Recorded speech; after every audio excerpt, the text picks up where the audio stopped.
கிறிஸ்துவில் பிரியமானவர்களே, ஆண்டவராகிய இயேசு கிறிஸ்துவின் நாமத்தில் உங்கள் யாவரையும் வாழ்த்தி ஆசீர்வதிக்கிறேன்.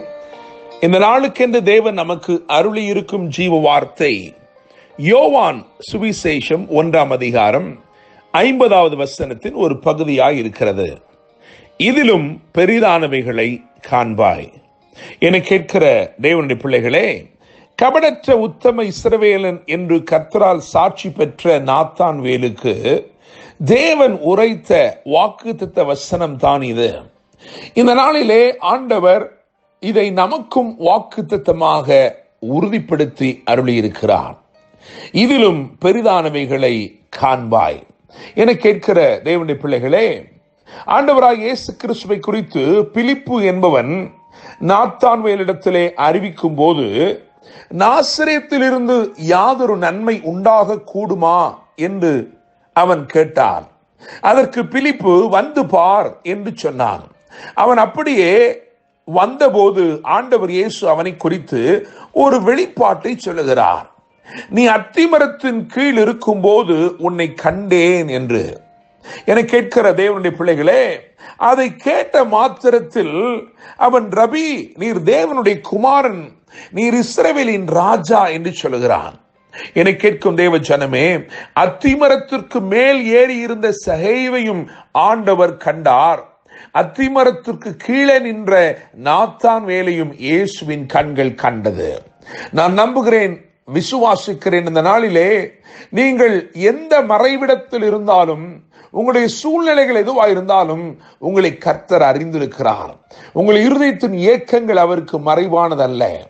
சகேயு இயேசுவை எப்படிப்பட்டவரோ என்று பார்க்க வகை தேடி அவன் குள்ளனாய் இருந்தபடினால் அத்திமரத்துக்கு மேலே ஏறி நின்றான். அவனையும் இயேசு கண்டார். அத்திமரத்திற்கு கீழே நின்ற நாத்தான்வேலையும் இயேசு கண்டார். என கேட்கிற தேவனுடைய பிள்ளைகளே, அத்திமரத்தின் நிழலிலே நின்று கொண்டிருந்தவன் ஆண்டவரின் நிழலுக்கு வந்து சேருகிறான். ஒன்று, அதாவது இங்கே இரண்டு நிழலை நீங்கள் பார்க்கலாம். ஒன்று அத்திமரத்தின் நிழல், இன்னும் ஒன்று ஆண்டவரின் நிழல்.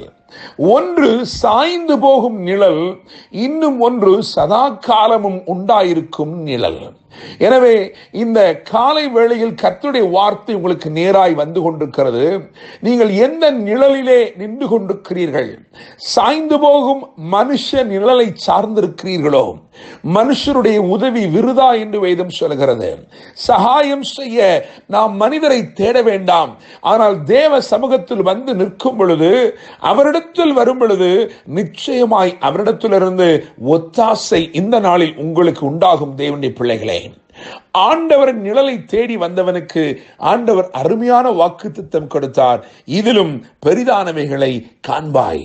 நான் உங்களுக்கு இந்த நாளிலே கர்த்தருடைய வார்த்தையை முன்னிட்டு சொல்கிறேன். இதுவரைக்கும் நீங்கள் கர்த்தரிடத்தில் இந்த நன்மைகளை பெற்றிருக்கலாம். இதுவரைக்கும் அற்புதங்கள், ஆச்சரியமான காரியங்களை நீங்கள் உங்கள் வாழ்க்கையில பெற்றிருக்கலாம். ஆனால் இன்றைக்கு கர்த்தர் உங்களை பார்த்து சொல்கிறார், இதிலும் பெரிதானவைகளை, இதுவரைக்கும் நீ அனுபவித்திருக்கிற, இதுவரைக்கும் பெற்றிருக்கிற நன்மைகள், ஆசீர்வாதங்களை பார்க்கலும் பெரிதானவைகளை கர்த்தர் நிச்சயமாய் அருளுவார். பெரிதான வெளிப்பாடுகளை தேவன் அருளுவார். என கேட்கிற தேவனுடைய பிள்ளைகளே, இந்த பகுதியை வாசித்து பார்க்கும் பொழுது, அதாவது யோவான் 1ஆம் அதிகாரம் 44 முதல் 51 வரையுள்ள வசனங்களை வாசித்து பார்க்கும் பொழுது, இந்த பகுதியிலே 3 விதமான ஆசீர்வாதங்கள் கூறப்பட்டிருக்கிறது. அவைகளை தியானிக்க போகிறோம். தீர்க்க தரிசனமாக அவைகள் இன்றைக்கு உங்கள் வாழ்க்கையில் நிச்சயமாய் நிறைவேறும்.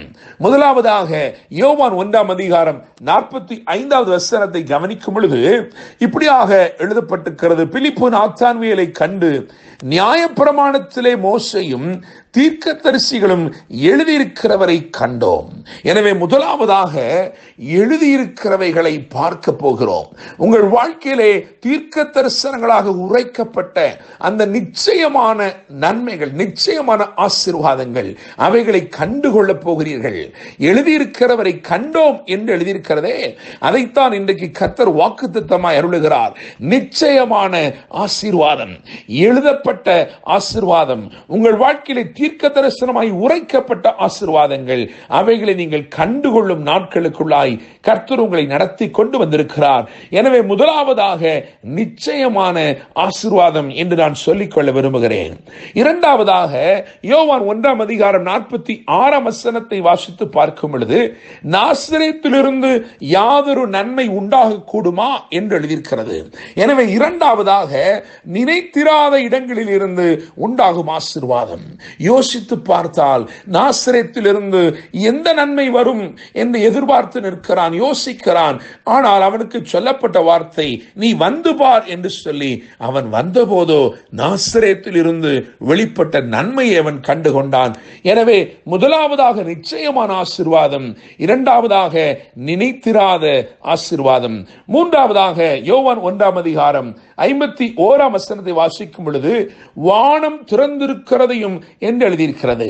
எனவே மூன்றாவது ஆசீர்வாதம் நிலையான உன்னத ஆசீர்வாதம். அது பரலோகத்திலிருந்து இறங்கி வருகிற ஆசீர்வாதம், அது பரிசுத்தமான ஆசீர்வாதம். எனவே மூன்று ஆசீர்வாதங்கள் இந்த வேத பகுதியிலே சொல்லப்பட்டிருக்கிறது. ஒன்று நிச்சயமான ஆசீர்வாதம், தேவனுடைய வாக்கின்படியே, தீர்க்க தரிசனமாய் உரைக்கப்பட்ட வார்த்தையின்படியே எழுதப்பட்ட நன்மை, எழுதப்பட்ட வாக்குத்தத்தம் உங்கள் வாழ்க்கையிலே இந்நாட்களிலே நிறைவேறப் போகிறது. இரண்டாவதாக நினைத்திராத இடத்திலிருந்து உண்டாகும் ஆசீர்வாதம், அவைகளால் தேவன் உங்களை நிச்சயமாய் இன்றைக்கு ஆசீர்வதிக்கப் போகிறார். மூன்றாவதாக நிலையான உன்னத ஆசீர்வாதம், பரலோகத்திலிருந்து இறங்கி வருகிற பரிசுத்தமான ஆசீர்வாதம், பெரியதான ஆசீர்வாதம். இன்றைக்கு தேவன் அருளி இருக்கிற வார்த்தையின்படியே யோவான் 1:50 இதிலும் பெரிதானவைகளை காண்பாய் என்று சொன்ன வார்த்தையின்படியே கர்த்தர் உங்களை ஆசீர்வதித்து உங்களை மேன்மைப்படுத்துவாராக. என்றும் அன்புடன் pastor Daniel Moses. God bless you.